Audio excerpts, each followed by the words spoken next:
Before he arrived, the office had this rhythm. It wasn't perfect, no place ever is, but there was a balance. You knew where you stood with people. The mornings were loud, with small talk over coffee, keyboards tapping like rain on a roof, and someone always sneaking in bagels when we hit our Friday deadlines early. I liked that about the place. The predictability. You could read the room in seconds and know exactly what kind of day it was going to be. Then, one Monday morning, the rhythm faltered. I still remember the exact moment the elevator doors opened, and there he was. Tall, crisp suit, not a hair out of place, holding a leather folder like it contained state secrets. Oh, no one Introduced him at first, but you could feel it. A new player had entered the game. Over the next week, whispers filled in the details. New director, big changes coming, corporate wanted fresh leadership, that kind of language. The type that makes you sit up straight but pretend you're not worried. At first I told myself change could be good. Maybe he'd fix the parts of the job that had been broken for years, streamline processes, get rid of the pointless red tape. Maybe I'd even learn something from him. But optimism only survives so long before reality shows its face. It started small, the break room. Once our unofficial morning meeting place grew quieter. Conversations stopped when he walked in, like someone had turned down the volume knob. He wasn't unfriendly, exactly just unreadable. His smile didn't quite reach his eyes. His questions always felt like they were testing you. I noticed he preferred closed doors. Meetings that used to be open to the whole team suddenly became leadership discussions. Even when the door was open, his presence seemed to shrink the room. And then there was the way he looked at my work. Not in the way a mentor might, curious and constructive, but like he was already calculating something. My role, my value. Whether I was part of his vision or a piece to move off the board. One afternoon, caught him standing outside my cubicle, flipping through one of my reports. He didn't say a word, just nodded once, slow, and walked away. I sat there staring at my screen, pretending to keep working, my stomach tightening for reasons I couldn't quite name. Still, I kept telling myself not to overthink it. People adjust to new leadership differently. He was probably just getting his bearings. That's what I said to a coworker over lunch one day, even though her expression told me she didn't believe it either. The truth? I didn't want to admit I could feel the floor shifting under me.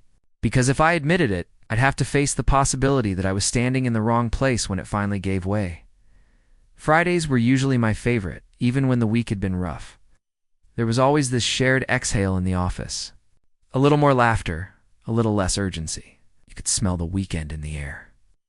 Along with the faint scent of burnt coffee from the pot someone always forgot to switch off. That Friday started like any other. I came in early, as usual. My desk was still quiet, just me, the hum of the air conditioner, the faint clicking of my mouse as I went through my emails. I remember holding my mug, feeling the heat against my palms, letting the steam warm my face before the day really began. It should have been a normal day. Around 9:30, a message pinged in my inbox. Subject line, team meeting, mandatory attendance. That wasn't unusual in itself. The time 10 sharp in the sender hymn made my stomach drop a little. I told myself it was nothing. Probably just updates. Maybe something about the client presentation scheduled for later in the day. Still, there was this weight in the air. The kind you can't see, but you can feel pressing against your chest. When I walked into the conference room, the energy was strange. People weren't chatting, just shuffling papers, adjusting chairs, eyes flicking toward the door like they were waiting for the first drop of a storm. Then he walked in. No smile, no small talk. Just a folder under his arm, and that same unreadable expression I'd come to know too well. He didn't waste time. He didn't even sit down. Before we begin, he said, his voice flat and clipped, I need to address a staffing change.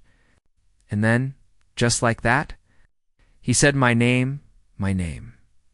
Every head turned toward me. It's funny in moments like that. You'd think your brain would flood with thoughts, but mine went blank. I just stared at him, waiting for the rest, like maybe I'd misheard. I've decided to move in a different direction. he continued. Effective immediately. My position will no longer be part of the team. Said it like he was reading a weather report. Like this was just a forecast, sunny skies for him, chance of showers for me. I could feel the heat from my coffee mug and my hands cooling fast, steam disappearing into nothing. My eyes scanned the room. Some people looked shocked, others stared, down at their notes like if they didn't look at me, it wasn't happening. I wanted to say something, anything, but my mouth wouldn't work. The only sound in my head was the rush of my own heartbeat, pounding like distant thunder. When he finished, he didn't ask if I had questions. He didn't even give me a chance to stand up on my own. He just moved on to the next agenda item, like my career here hadn't just been erased in front of everyone. In that moment, it hit me. This wasn't about performance or budget cuts or anything clean and logical. This was about power. He had just exercised his right there in the middle of the room, for everyone to see. I didn't stand up right away. Couldn't. It was like my body had forgotten the basic sequence of receive bad news, respond, move. My hand stayed wrapped around that coffee mug, even though it had already gone cold. My eyes darted from face to face, looking for something, a flicker of solidarity, a silent, "This is wrong." Most people looked down. A few stared at their laptops like they'd just remembered they had urgent work to do. And then there was Sarah, sitting diagonally across from me, biting her lip so hard I thought she might draw blood. She knew. She'd seen this coming. The director didn't hesitate. Didn't stumble over his words. Every syllable sounded rehearsed, like he'd practiced in front of a mirror, perfecting the tone that was firm but professional. He didn't look at me when he said my name the second time. He looked through me like I was already gone. That stung in a way I wasn't prepared for. It's one thing to be blindsided in private. At least then you have the dignity of processing it without an audience. But here, I was a display piece. A living example of his authority. My fingers tightened around the edge of the table without me realizing it. The sharp press of the wood against my palm was the only thing reminding me I was still there, still me. I could feel the heat crawling up my neck, that awful flush that makes you wonder if everyone can see your humiliation. I wanted to speak, to call out how wrong this was, to ask him why in front of everyone, force him to say the real reason out, loud, but I didn't. Not because I was afraid, at least, not entirely, but because I knew it wouldn't matter. His mind was made up long before this meeting. The words were a formality, a final flourish in a play he'd been directing since the day he arrived. So I sat there, frozen, watching the meeting move on without me, my name still hanging in the air like smoke that wouldn't clear somewhere. In the background, his voice continued, talking about next steps and project timelines. I couldn't hear most of it. The sound had gone muffled, like someone had stuffed cotton in my ears. All I could think was, this is it. This is how they'll remember me. Not the late nights, not the client wins, not the messes I'd cleaned up when no one else would touch them. Just this moment. When the meeting ended, I didn't remember standing up. My body just moved, like it had been programmed to follow an exit command. The door felt heavier than usual, and for a second, I thought about just staying there, sitting through the rest of the meeting like nothing had happened, pretending I hadn't just been erased in front of my team. But then I realized I wasn't part of their team anymore. It's not in his eyes. The hallway back to my desk felt longer than it ever had before. Every step sounded louder, like the click of my shoes was echoing off the walls. People in nearby offices kept their eyes on their screens, suddenly too busy to notice me. When I reached my desk, I just stood there for a moment, looking at it, the little framed photo of my niece, the stack of sticky notes with half-finished ideas, the coffee ring stains that never quite wiped clean. 3 years of my life condensed into one workspace. Now I had to reduce it to a cardboard box. My hands were trembling as I started packing. It's not from fear that had passed, but from this hollow, sinking feeling in my chest. Every mug I wrapped in bubble wrap, every file I slid into my bag, felt like another nail sealing this moment shut. Behind me I could hear muffled whispers. Not loud enough to make out words, but I knew the tone, that awkward, guilty cadence. People use when they're talking about you, but don't want you to hear. One person did stop by Mark from marketing. He put his hand on my shoulder for half a second, said I'm sorry, and then left without meeting my eyes. It was almost worse than if he'd said nothing. When the box was full, I just stood there for a moment, looking at my desk one last time. It already felt like it belonged to someone else. The walk to the elevator was slow, not because I wanted to drag it out, but because each step felt heavier than the last. The hallway, usually buzzing with chatter and ringing phones, seemed muted, like the building itself was holding its breath. I didn't look back. I couldn't. Looking back would make it real. I didn't do much that evening. I didn't have the energy. I dropped the box of my belongings by the couch, still sealed with packing tape, and just left it there. The apartment was dark, except for the faint yellow glow from the street light outside, spilling across the carpet. I didn't turn on the TV. I didn't put on music. I just sat in the quiet, letting the day replay in my head like a movie I didn't want to watch but couldn't turn off. It wasn't sadness, not exactly. It was more like my mind was running through a list of unanswered questions, each one sharpening into something uglier the longer I thought about it. Why so public? Why so sudden? Why me? The rain started sometime after 9, tapping against the window in a slow, steady rhythm. I was staring at the ceiling when my phone lit up on the coffee table. It was Sarah. I hesitated for a second before answering. Part of me didn't want to hear it, whatever it was, but the bigger part needed to. Her voice was low, almost a whisper, like she was calling from a place where she could be overheard. I couldn't stop thinking about what happened. Today, she said, and I think you should know the truth. She didn't waste time. She told me how the director had been having private lunches with one of the VPs, how there'd been talk of streamlining the department to bring in his own people, how my name had come up weeks ago, not because of my performance, but because I didn't fit into his vision. He's replacing you with someone from his old company, she said. It's been decided for a while. Today was just the show. I didn't say anything for a long moment. My chest felt tight, but not from shock, from recognition. Like my gut had been right all along, but I'd been too willing to doubt it. She apologized like it was her fault, told me she wished she could have warned me sooner. I told her it was fine, but it wasn't.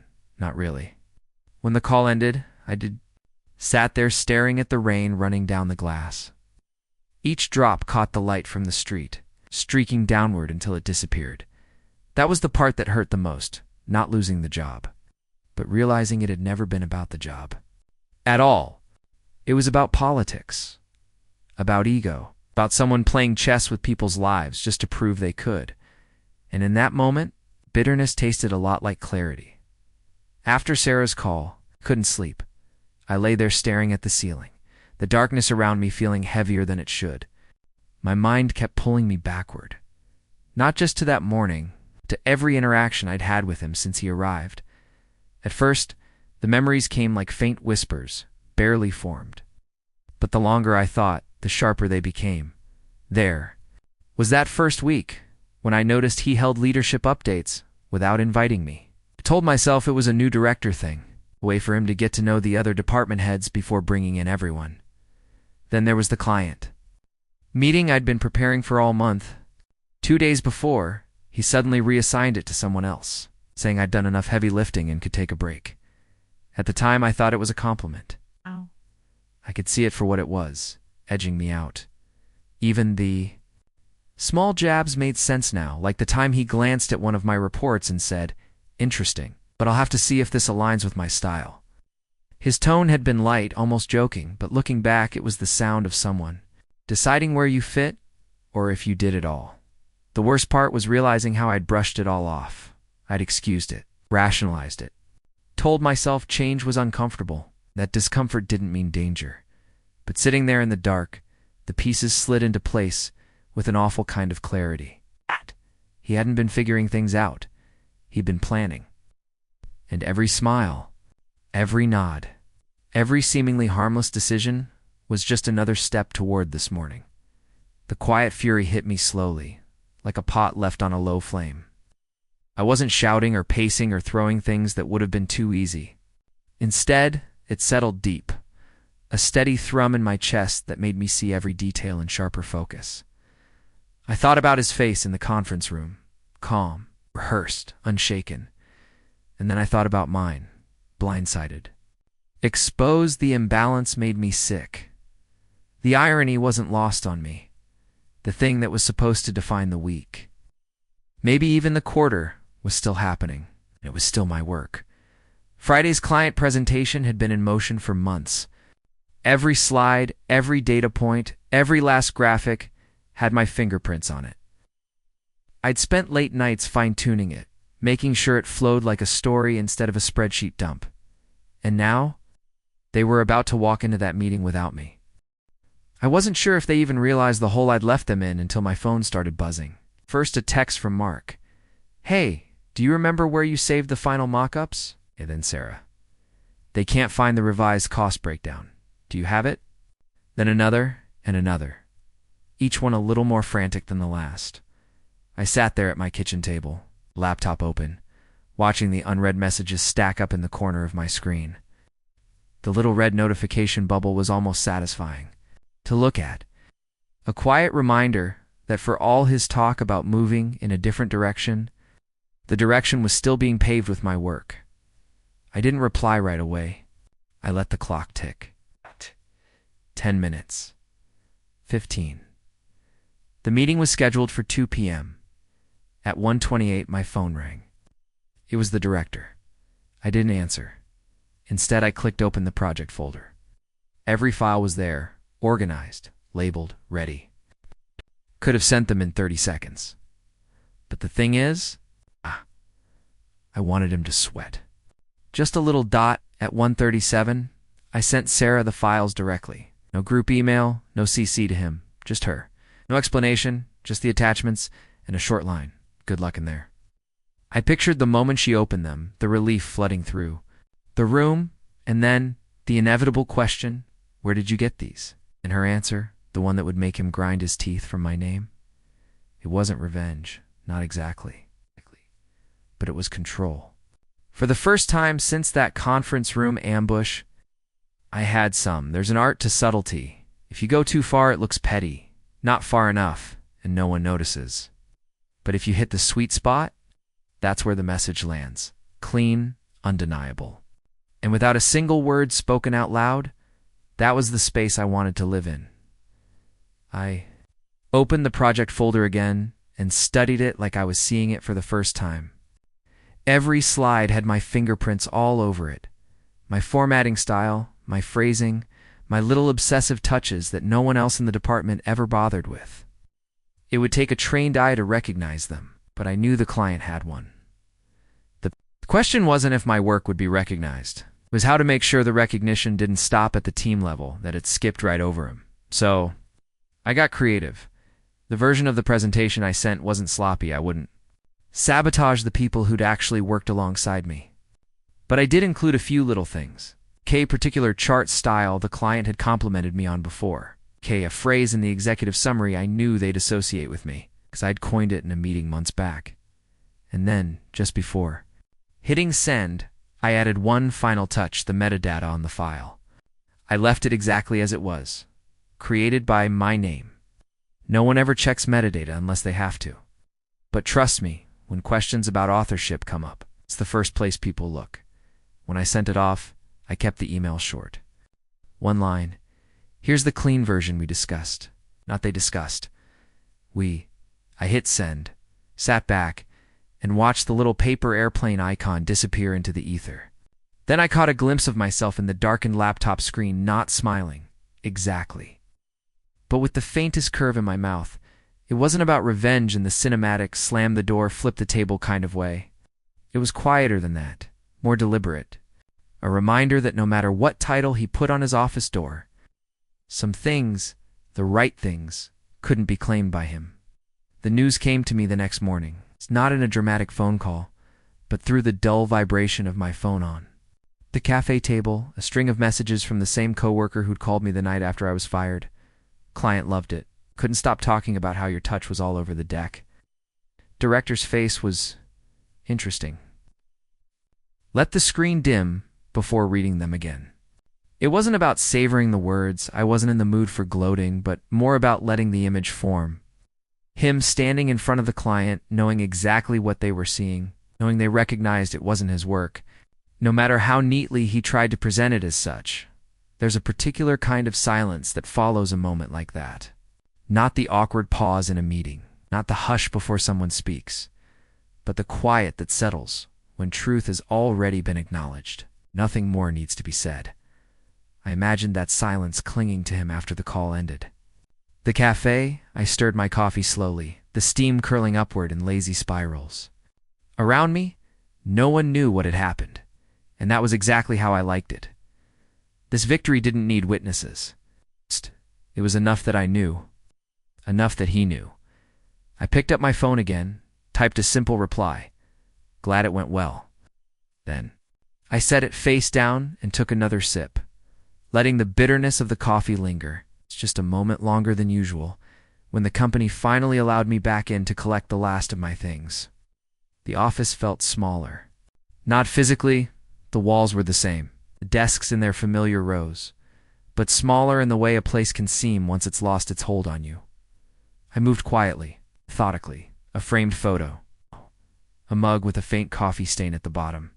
A few pens I'd liked because they didn't smudge. No one stopped me. No one tried to make small talk. I preferred it that way. There was no speech, no parting handshake, no scene to be remembered. Just the muffled sound of my footsteps on the carpet and the weight of a small box in my hands. Ow. My work had already had its final say, and it had said it loudly enough for the right people to hear. At the door, I paused, not to look back, but to take one last breath of the recycled office air, then trade it for the crisp bite of the outside world. The sun was bright but not blinding.